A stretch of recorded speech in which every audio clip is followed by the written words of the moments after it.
We have visa regulations left, right, and center. 27 countries in Europe today, with 430 million people, removed visas. We still have visas.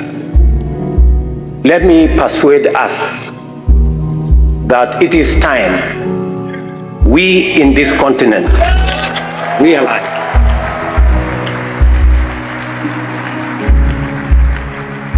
that having visa restrictions amongst ourselves is working against us. When people cannot travel,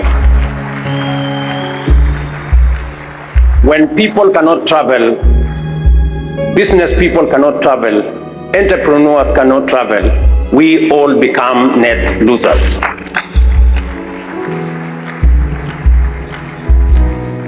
I am very happy that we are now moving in the direction of eliminating visas amongst ourselves. Let me say this, as Kenya, by the end of this year, no African will be required to have a visa to come to Kenya.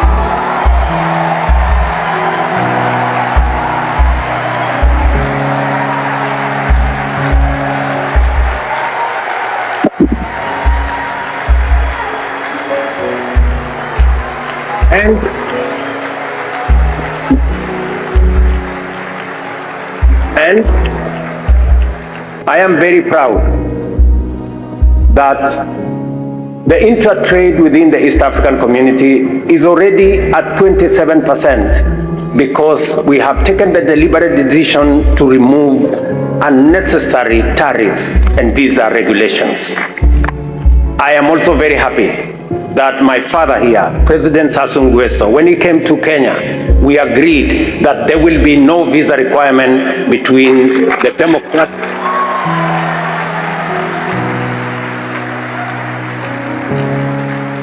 between Kenya and the Democratic Republic of Congo Brazzaville. I am also happy that last month, when we removed visa requirements for DRC, my brother, President Felix Tshisekedi, also removed visa requirements for Kenya, DRC.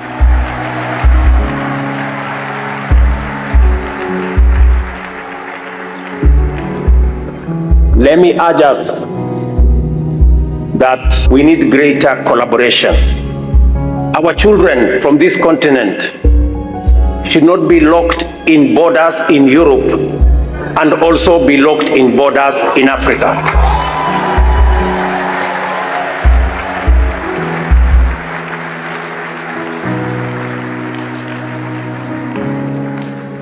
Because of climate change, Africa this time round is not just a victim.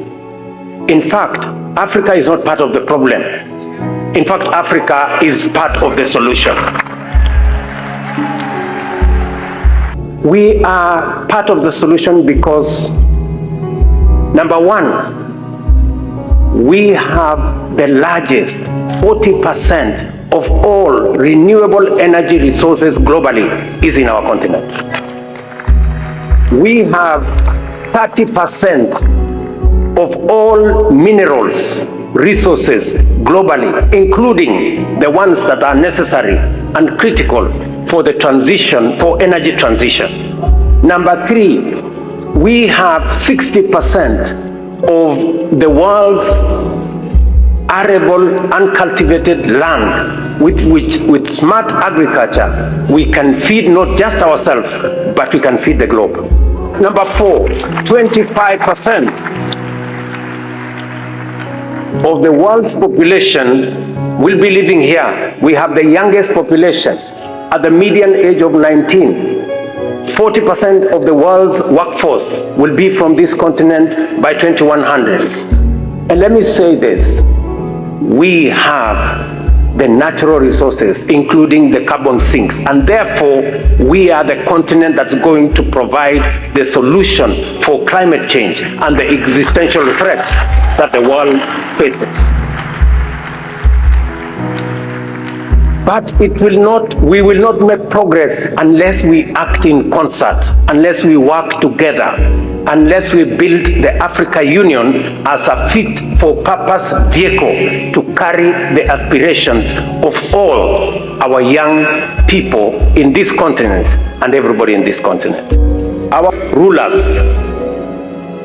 partitioned our continent about 100 years ago. And they taught us two things using the borders. They taught us about tariffs, and they taught us about visas. Now,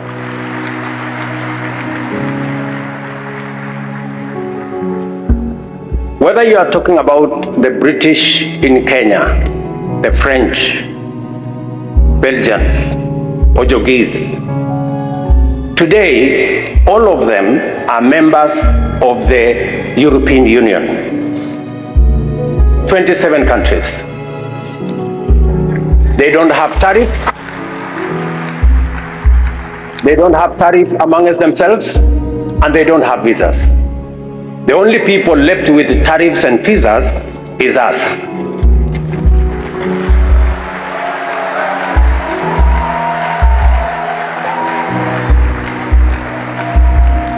And because they saw the folly of tariffs on trade and removed tariff on trade amongst themselves, today in Europe, intra-European trade is at 70%, while intra-Africa trade is at 15%. Good people, it is the reason why we must accelerate the Africa Continental Free Trade Area.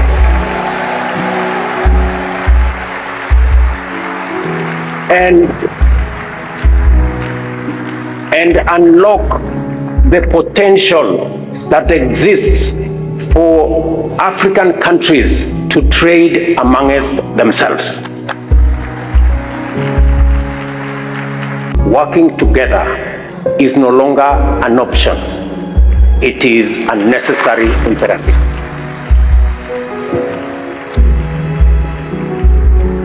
I agree with my brother that the choice is, are we going to float together or are we going to sink?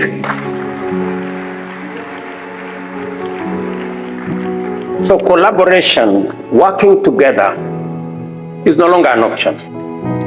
The forests of the Global South, including the three basins, support the lives and livelihoods of indigenous people sustainably by providing timber and timber products, food and medicines, as well as ecosystem services such as air purification, carbon removal, pollination, ecotourism, and culture, as well as ritual assets.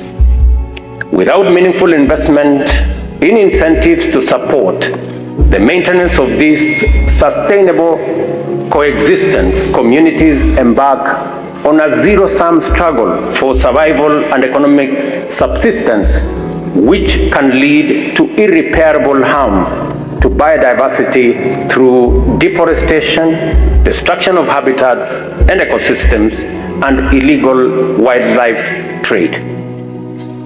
At the level of human survival, critical ecological considerations are relegated to wishful luxuries, and our planet and all life on it become net losers.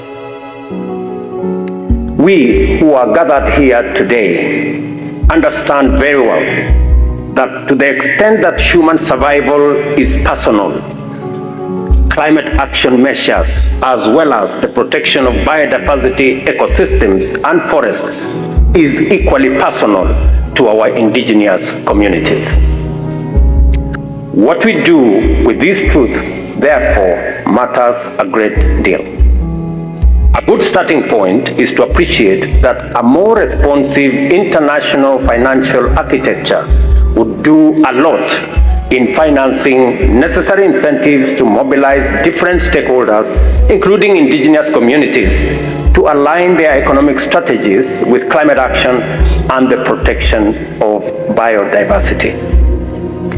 The African Union's Committee of African Heads of State on Climate Change recognizes this position. This is why we find much alignment between the agenda of the summit and the Africa Climate Summit, which I was privileged to host early last month in Nairobi.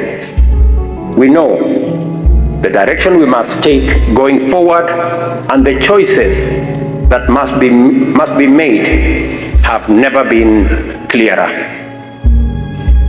We have a momentous opportunity to galvanize effective South-to-South collaboration on a critical global agenda, given that the fundamental objectives of this summit broadly align with the outcome of the African leaders' Nairobi Declaration on Climate and call to action.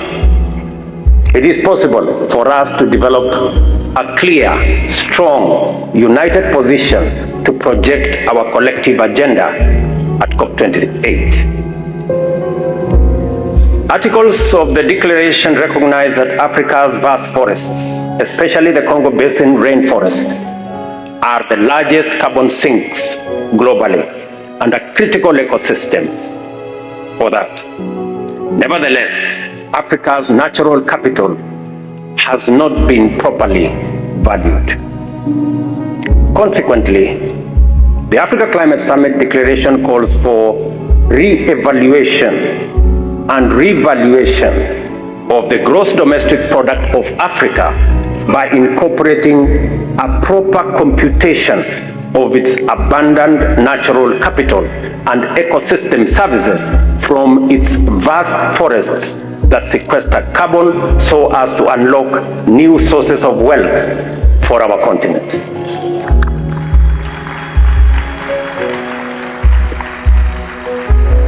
The declaration further emphasizes that the valuation framework should entail the use of natural resource accounting in the development of national accounting standards. African leaders, therefore, committed to strengthen actions to halt and reverse biodiversity loss, prevent deforestation, combat desertification, and restore degraded landscapes. This is expected to achieve land degradation neutrality, implement a global biodiversity framework, and enhance the integrity and efficacy of carbon markets. More encouragingly, there are signs that a new global coalition to transform multilateral climate action is not only feasible, it is actually an eminently practical proposition at this point. Part of building the network that will ensure that we facilitate movement of people, goods and services within our continent. Kenya is going to open an embassy here in Congo-Brazzaville this year. It's going to open an embassy in Cote d'Ivoire. We are opening an embassy in Rabat in Morocco. We are opening an embassy in Eritrea because it is time we realize the importance of trading amongst ourselves and allowing goods, services, people, ideas to move freely within our country. And it is important for us to join hands and build a global financial system and work together to reform the international financial architecture. We need new financing that is going to make the World Bank, the IMF, to give us concessional financing so that we don't have to pay 4 or 5 times more than others. A fair financial architecture that treats Africa like all other continents is not too much for us to ask. And therefore, it is very important that we work together in that space. And let me finalize by saying that includes the Pan-African payment and settlement system, which makes it possible for us in this continent to trade in our local currencies without having to look for this currency or that currency. Let me ask you, good people, what Afreximbank is doing to promote trade in our continent is something all of us leaders must support. I am saying this with a lot of passion because we have an opportunity of a lifetime to change the fortunes of our continent, of our people, and especially of our young people, using this challenge we have, which we must turn into an opportunity.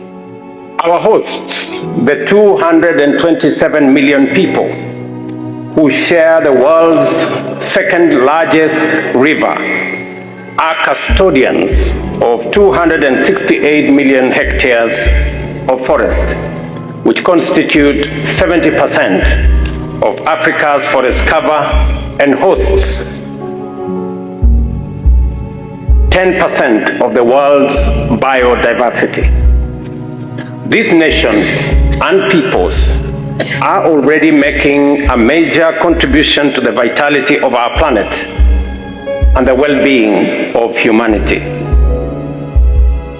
The 1.3 billion indigenous people from the 3 river basins, majority of whom are young, live in intimate proximity with 26% of the world's biodiversity and 1.4 billion hectares of forest and 3 of the world's greatest rivers and river systems.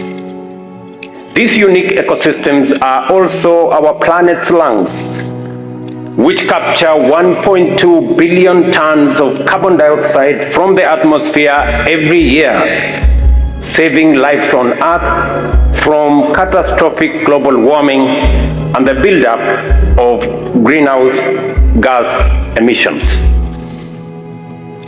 I recognize the place, role, power, and potential of the 3 basin biodiversity ecosystems and tropical forests in defining the future of local, regional, and global efforts to manage the triple planetary crisis that confront humanity. They also have the potential to set humanity upon a new path of economic transformation through ecologically responsible production and consumption. Although this role has always been prominent, never has it been as clear and urgent as it is today. The Intergovernmental Panel on Climate Change has documented in its most recent consecutive reports that unless we take aggressive measures to protect our forests, the world will not be able to actualize the 1.5 degree centigrade target as agreed in Paris Summit, even if other efforts in transforming the economic and industrial systems of the developed countries are sustained. This cautionary indication reinforces the need to urgently reverse the obvious gross injustice. Although Africa has 40% of the world's renewable energy resources, the continent only received 2% of the 3 trillion renewable energy investments made over the past decade. That is the injustice I'm talking about. The trend is consistent across the global south, given that we host the three basins of biodiversity ecosystems and tropical forests. We must support the Hinga Dam here in DRC because it can give power to 12 countries in our continent. Renewable energy. We must never and we must not continue to export our minerals raw. We must process all our minerals here in Africa. We cannot continue. It is the only way we can create jobs for our young people. It is the only way we can turn the potential of our resources into opportunity, and is the only way we can commercialize all the activities that we have. Mr. President, we value the fact that you have given us a platform to discuss the most urgent, most important aspects of our continent here in Congo-Brazzaville. And we don't take this opportunity for granted. We want to say thank you very much for giving us this opportunity. And thank you very much to all who have come. Thank you very much. God bless you.